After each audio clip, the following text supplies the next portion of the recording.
हैं सब लोग। चलो, एवलिन ग्रैनी लास्ट वीडियो सब लोग ने देख ही लिया होगा। नहीं देखा है तो पहले जाके लास्ट वीडियो देखो, sound of music part 1 which was based on real story Evelyn granny के बारे में। अब स्टार्ट करते हैं साउंड ऑफ म्यूजिक पार्ट 2 जो है बिस्मिल्लाह खान के बारे में। ये भी एक रियल स्टोरी है, so it's not about standard और समथिंग कि कोई स्टैंडर्ड वाले सब लोग देख सकते हैं as a knowledge whatever kind of things. Second thing, Bismillah Khan exactly है क्या, वो जानने से पहले उसकी एक बैक स्टोरी देखो। ये चैप्टर में दो चीज मेन है, एक है बिस्मिल्लाह खान जो हमारे चैप्टर का मेन कैरेक्टर है या हमारी स्टोरी का जो मेन कैरेक्टर है, एंड सेकंड शहनाई। सब लोग ने शहनाई देखी होगी, ठीक है। सब जगह पे आपने देखा होगा कि जितने भी मैरिज फंक्शंस होते हैं, बाकी सब जगह पे जो ऑस्पिशियस इवेंट्स होते हैं, सब जगह पे शहनाई बजाते हैं। तो पहले उनकी एक स्टोरी जानते हैं, back story which is relatable to Bismillah Khan story. अब जब एम्पेरर औरंगजेब थे, ज्यादा हम उसके बारे में बात नहीं करेंगे बिकॉज वी ऑल नो, तो औरंगजेब ने क्या किया था कि एक पर्टिकुलर इंस्ट्रूमेंट था, इंस्ट्रूमेंट का नाम था पुंगी। हाँ, तो बोलेंगे पुंगी है, क्या नाम होता है? हाँ, ऐसा नाम था।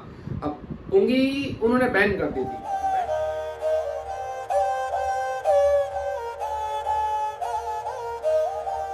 बैन क्यों की थी? कुछ लोग बोलेंगे सर नाम से ही बैन कर दी होगी, नाम ही ऐसा है, बट नहीं, ऐसा नहीं था कि उसके अंदर से जो साउंड्स प्रोड्यूस होते थे it was not that much of good, तो उन्होंने बैन कर दी थी एम्पेरर औरंगजेब ने। अब जो वहां पे एक बाबू की फैमिली थी जो औरंगजेब के कोर्ट में या बाकी अलग अलग टाइप के जो मतलब जो महाराजा राजा है उनके दरबार में जो लोग भी म्यूजिक है, ठीक है, वो बजाते थे, या जो लोग भी है वो अलग अलग टाइप के म्यूजिकल इंस्ट्रूमेंट बजाते थे। उन लोग ने सोचा कि एक काम करते हैं कि हमें पुंगी को रिवाइव करना पड़ेगा। रिवाइव मीन्स कुछ लोग बोलेंगे सर वो बीजे वाला नहीं बोल रहा। रिवाइव करना पड़ेगा मीन्स कि कुछ और करना पड़ेगा। We have to make a particular kind of instrument which is not like a pungi. तो उन्होंने क्या किया, बाबू की स्टिक जो होती है ना, वो स्टिक ली, उसके अंदर 7 होल्स किए। अब 7 होल्स करने के बाद सब चीजें प्रॉपरली कर दी गई उधर। जो बाबू की फैमिली थी, कारपेंटर, सब लोग ने मिलकर पूरा का पूरा एक इंस्ट्रूमेंट बनाया। अब इंस्ट्रूमेंट बनाने के बाद फिर उन्होंने क्या किया कि देव ट्राई टू क्या किया, उन्होंने ट्राई किया, उन्होंने कि काम करते हैं इसको बजाने की ट्राई करते हैं, let's try to play it, कि उन्होंने बजाने की ट्राई की। तो उनको आइडिया आया कि बहुत ही मेलोडियस साउंड प्रोड्यूस हो। मेलोडियस का मीनिंग होता है बहुत ही अच्छा साउंड प्रोड्यूस हुआ। अब साउंड अच्छा प्रोड्यूस हो चुका है, अब अलग अलग टाइप के जो महाराजा है उनके कोर्ट में इसको बजाने का मतलब प्ले करने का भी परमिशन मिल जाएगी।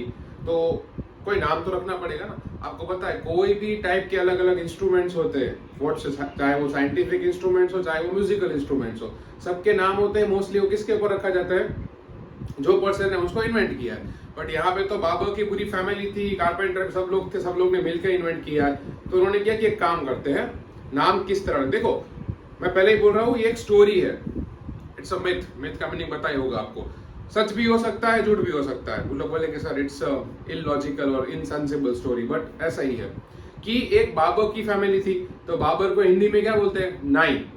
तो नाई, और जो सबसे पहले ये जो बजाई गई थी वो टाइम के जो बहादुर शाह, ठीक है, या अलग जफर शाह, अलग अलग टाइप के जो महाराजा थे उनके कोर्ट में बजाए गए थे। तो शाह और नाई ऐसे दोनों को कंबाइन किया और बन गया शहनाई। I know it sounds illogical and sensible, but हाँ ऐसे ही बहुत लोग मानते हैं कि शहनाई का जो नाम है वो इस तरह बनाया गया, शहनाई। अब उसके बाद शहनाई हमारी जो नॉर्थ इंडियन वेडिंग्स होती है, बाकी सारी वेडिंग, आपको पता है कि आप कोई भी शादी में जाओगे मैरिज में, तो मोस्टली लोग जो बैंड बाजे वाले होते हैं वो साथ में शहनाई भी बजाते हैं। क्यों? बिकॉज उसको एक ऑस्पिशियस इवेंट मानते हैं कि इससे क्या होता है, अच्छे काम होते हैं। जो भी हम अच्छा काम करने जा रहे हैं, एक हम कह सकते हैं कि वेलबींग के लिए बजाते हैं। अब शहनाई की जब भी बात आती है तो सबसे पहले सब लोग जो याद करते हैं जिनका नाम है बिस्मिल्लाह खान। हो सकता है बहुत लोग ने इसकी स्टोरी ना सुनी हो, बहुत लोग को पता भी ना हो ये कौन है, because he is no more with us, but there was a particular time कि जो वो टाइम पे बहुत ज्यादा ही शहनाई बजाने के लिए वो जाने जाते थे। जैसे तबला के लिए हम लोग जाकिर खान को उनको सबको जानते हैं, ठीक है, वैसे ही।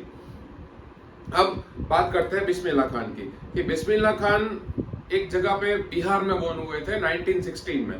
देखो 1916 की बात कर रहा हूँ। अब वो टाइम पे बिहार में बोर्न हुए। सेकेंड थिंग, उनको एग्जैक्टली क्या क्या चीजें शहनाई उन्होंने बजाना स्टार्ट कैसे किया, पूरी उनकी रियल स्टोरी जानते हैं कि जब वो बहुत छोटे थे तो उनके जो मदर थे वो उनको लेके जाते थे अपने मैटरनल अंकल के पास। अब बिस्मिल्लाह खान को देखो कुछ चीजें पता है ना हम लोग के ब्लड में आती है। जैसे आपने देखा होगा कुछ लोग एक्टर होते तो उनके फादर, ग्रैंडफादर या क्लोज फैमिली रिलेटिव सब लोग एक्टर है तो वो अच्छा एक्टर बन सकता है। सबकी बात नहीं कर रहा हूँ, but there are some few cases. तो वैसे ही बिस्मिल्लाह खान की पूरी फैमिली, चाहे आप मैटरनल के साइड देखो या पैटर्नल के साइड देखो, मतलब मम्मी पापा सबके, उनके अंकल, ग्रैंडफादर, सबके सब लोग शहनाई मास्टर थे। मास्टर का मीनिंग मास्टर थे उसको बजाने में।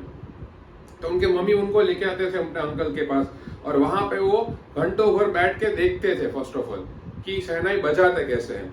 उसके बाद उन्होंने एक जगह पे जाना चालू किया जहां पे डुमराव एक जगह है जहां बिहार में, जहां पे वो बॉर्न हुए थे। वहां पे एक लोकल महाराजा थे, वो क्या करते थे, वहां पे शहनाई बजाने जाएंगे और जो कंपटीशन जीतेगा उनको 1.25 kg का बहुत बड़ा लड्डू मिलेगा, महाराजा उनको लड्डू देंगे। तो वो कंपटीशन जीतने के लिए वहां जाते भी थे, और वो लड्डू या whatsoever stuff, see we are talking about 1920s 1925, तो इनडायरेक्टली 100 इयर्स पहले की बात कर रहे हैं। कुछ लोग बोले कि लड्डू का क्या मतलब है, वो टाइम पे बहुत कुछ मतलब हुआ करता था, तो उनको लड्डू मिलता था, बहुत खुश होते थे वो। उसके बाद अपने अंकल के साथ जाते थे, और एक टेम्पल था, एक टेम्पल के बाहर, ठीक है, सामने गंगा रिवर फ्लो हो रही थी। कभी कभी क्या होता है, कोई भी चीज आपको प्रैक्टिस करनी होती है ना, तो यू नीड एटमोस्फियर, उनको भी एटमोस्फियर चाहिए था। तो वो गंगा के किनारे बैठ के क्या करते थे, घंटों भर शहनाई बजाने की प्रैक्टिस करते रहते थे। और जब वो बहुत छोटे थे, जब वो गिल्ली डंडा खेलते थे अपने दोस्तों के साथ, तब ये सब चीजें भी उनको आइडिया आता धीरे धीरे कि गंगा रिवर के पास या कोई पर्टिकुलर विलेज के पास सब कुछ करेंगे तो he'll have a different particular kind of stuff की एक मोटिवेशन मिलेगा। तो बार बार वहां पे बैठेंगे, घंटों भर तक लगे। आपको पता है जो भी म्यूजिशियंस होते हैं उनको रियाज करना पड़ता है। रियाज का मतलब उनको घंटों भर बहुत सारी चीजें प्रैक्टिस करनी पड़ती है। वो लोग तीखा नहीं खा सकते, कभी कभी मीठा ज्यादा नहीं खा सकते, because it's all about their vocal cords, वरना उनके वोकल कॉर्ड्स भी खराब हो सकता है। तो सब चीजें प्रैक्टिस किया करते थे। अब उनके बाद उन्होंने शहनाई बजाना अपना एक प्रोफेशन बना लिया। अब धीरे धीरे सब जगह जाते गए। बट सबसे ज्यादा उनको सबसे बड़ा ब्रेक कहाँ पे मिला? ब्रेक मीन लोगों ने जानना स्टार्ट कब किया? 1938 में, जब ऑल इंडिया रेडियो पे उन्होंने शहनाई बजाई और सब लोग ने सुना। At that time people got to know that who is Bismillah Khan. तो तब बिस्मिल्लाह खान को एक बहुत बड़ा ब्रेक मिला। और उनके बाद जब हम इंडिया 1947 में जब इंडिपेंडेंट हुआ, हम सबको पता ही है, तब जवाहरलाल नेहरू ने जो एक फेमस स्पीच दी थी, तो उनके साथ साथ रेड फोर्ट से बिस्मिल्लाह खान ने भी क्या किया था, शहनाई बजा के पूरे कंट्री को ग्रीट किया था कि नाउ वी आर इंडिपेंडेंट। तो लोग और ज्यादा जानने लगे। अब फेमस तो हो ही गए थे, फेमस होते सब जगह जाने लगे। आपको पता है कि जो म्यूजिशियंस होते हैं वो दुनिया भर में टूर करते रहते हैं। ये सेम चीज मैंने लास्ट वीडियो में भी बताई थी। तो वो भी सब जगह टूर कर रहे थे। सबसे पहले अफगानिस्तान गए वो, तो अफगानिस्तान के जो किंग जहीर शाह थे, उनको इनकी शहनाई का परफॉर्मेंस इतना ज्यादा अच्छा लगा, तो उन्होंने एक पर्शियन कारपेट जो होता है, जो बहुत ही फेमस होता है वहां अफगानिस्तान का, उन्होंने वो उसको गिफ्ट किया। उसके बाद बाकी सारे कंट्री में धीरे धीरे वो जा रहे थे। अब सब जगह अच्छे जा ही रहे थे। उसके बाद विक्रम भट्ट, अगर आप ये विजय भट्ट आप जिनको जानते ना हो, तो उनकी एक फिल्म थी गूंज उठी शहनाई।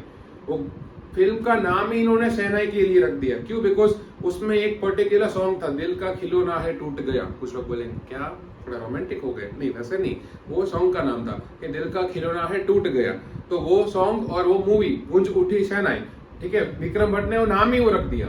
क्यों? Because definitely lots of people at that time admired Bismillah Khan. और उन्होंने ये मतलब फिल्म में शहनाई बजाई थी, उनका नाम था सनदी अपन्ना। तो ये दोनों चीजें कन्नड़ फिल्म। तो सब लोग जानना तो ऑलरेडी उनको स्टार्ट कर ही दिए थे कि ओके ये बिस्मिल्लाह खान है, और सब जगह जाते रहते थे। उसके बाद यहाँ पे तो एशिया में तो गए, बाहर अलग अलग कंट्री में भी जा रहे थे। यूएसए में जो लिंकन सेंटर है वहां पे उनको बुलाया गया शहनाई परफॉर्मेंस करने के लिए। उसके बाद जापान में ओसाका ट्रेड फेयर है, वहां पे गए। उसके बाद कैनस जो फेस्टिवल होता है मॉन्ट्रियल कनाडा में, वहां पे भी गए। मतलब अलग अलग जगह पे पूरे दुनिया में वो घूम रहे थे। और इतना ज्यादा फेमस हो गए थे कि people got to know about कि जब शहनाई की बात करो is equal to Bismillah Khan, ऐसा बन गया था। फिर सब जगह जा रहे थे। तो उसके बाद क्या हुआ कि उनका एक स्टूडेंट था, वो स्टूडेंट ने एक बार उनको क्या बोला कि सर एक काम करो आप, हम will open one school in US में एक स्कूल ओपन करते हैं, और वो शहनाई स्कूल, वो स्कूल के आप हेड बन जाना। और आप हेड बन जाओगे, ठीक है, तो सब कुछ अच्छा हो जाएगा, लोगों को पसंद आएगा।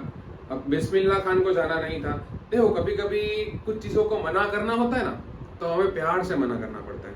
बिस्मिल्लाह खान ने बहुत प्यार से कैसे मना किया, बोले okay I will come to US, मैं आ जाऊंगा, जस्ट डू वन थिंग कि तुम गंगा रिवर है उसको वहां पे ट्रांसफर कर दो।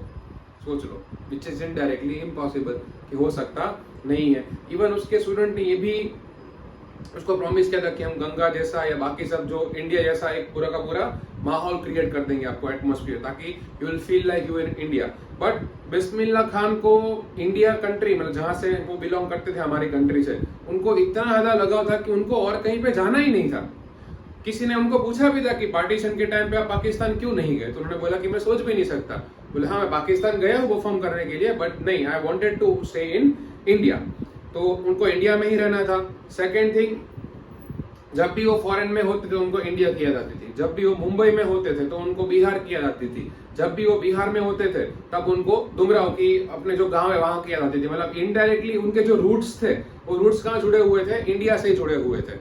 सेकेंड थिंग आपको बताना हो तो उनको पद्म भूषण, पद्म विभूषण और पद्मश्री, ये तीनों के तीनों अवार्ड तो मिले ही थे। उसके अलावा भारत रत्न, जो बहुत ही रेयरेस्ट है, लोगों को मिलता है, जैसे आपको पता है सचिन तेंदुलकर को मिला हुआ है क्रिकेट में, तो उनको भारत रत्न भी मिला हुआ था। मतलब indirectly what was the particular kind of important stuff eight that time, जो भी था वो टाइम पे, वो सब चीजें उन्होंने हासिल कर ली थी। अवार्ड्स तो उनको मिलते ही थे बहुत सारे, इसके अलावा ये सब चीजें भी उन्होंने अचीव की थी। एंड सेकेंड थिंग, उन्होंने क्या बोला कि मुझे इंडिया में ही रहना है, कुछ भी हो जाए, उनको इंडिया के बाहर कभी जाना नहीं था। Second thing, Kashi Vishwanath temple जो था वहां पे पूरी लाइफ उन्होंने ऑलमोस्ट शहनाई बजा के अपने निकाल दी, वहां से बहुत जुड़े हुए थे। सेकेंड थिंग, यहाँ पे ये चीज भी प्रूव होती है कि एक मुस्लिम होने के अलावा, ठीक है, काशी विश्वनाथ टेम्पल जो हिंदुइज्म के लिए होता है, वहां पे बैठ के अपनी लाइफ डिवोट कर देना, that is the true thing about our Indian culture, कि सब लोग मिलजुल के रहते हैं, सब चीजें प्रॉपरली करते हैं। So this is the proper story. और 2006 में फिर ही पास्ड अवे, ठीक है, उनकी डेथ हो गई थी। बट जितनी भी चीजें उन्होंने अचीव की, शहनाई को इतना फेमस कर दिया, खुद इतने फेमस हो गए, अपने रूट्स को कभी नहीं भूले। वो यूएस गए, जापान गए, सब जगह गए, बट उनका जो माइंड था वो वही था कि गंगा रिवर के एग्जैक्ट बाजू में ही मुझे रहना है, मुझे डुमराव में ही रहना है, ठीक है, कहीं भी चला जाओ। इसलिए एक चीज सीखने मिलती है कि अ पीपल और uh person never have to forget their roots. उनको रूट्स जो होते हैं, जहां से वो बिलोंग करते हैं, आप कितने भी हाइट पे चले जाओ, ये नहीं भूलना कि आप आए कहां से हो, ताकि आपको बार बार याद आता रहे। And definitely you won't become egoistic person. I hope यहाँ तक आपको सब चीजें पता चल गई होगी, कोई भी डाउट्स नहीं होगा, एकदम प्रॉपर वे में आपको एक्सप्लेन कर दिया है। स्टिल कोई भी डाउट हो, कुछ भी समझ में ना आए, you know what to do, comment section में आप बता सकते हो। अपार्ट फ्रॉम दैट, वैसे मैं आपको बताइए बहुत कम बोलता हूँ, रियल स्टोरी है तो हो सके उतने लोगों के साथ ये वीडियो आप पहुंचाओ, ठीक है, शेयर करो। वीडियो अच्छा लगा है तो आप सब्सक्राइब भी कर सकते हो। मेन थिंग जो मैं चाहता हूँ ये कि देखो, डे बाय डे हमारा सिस्टम थियोरेटिकल बनता जा रहा है। So I want to do one thing, I want the particular system to be a practical.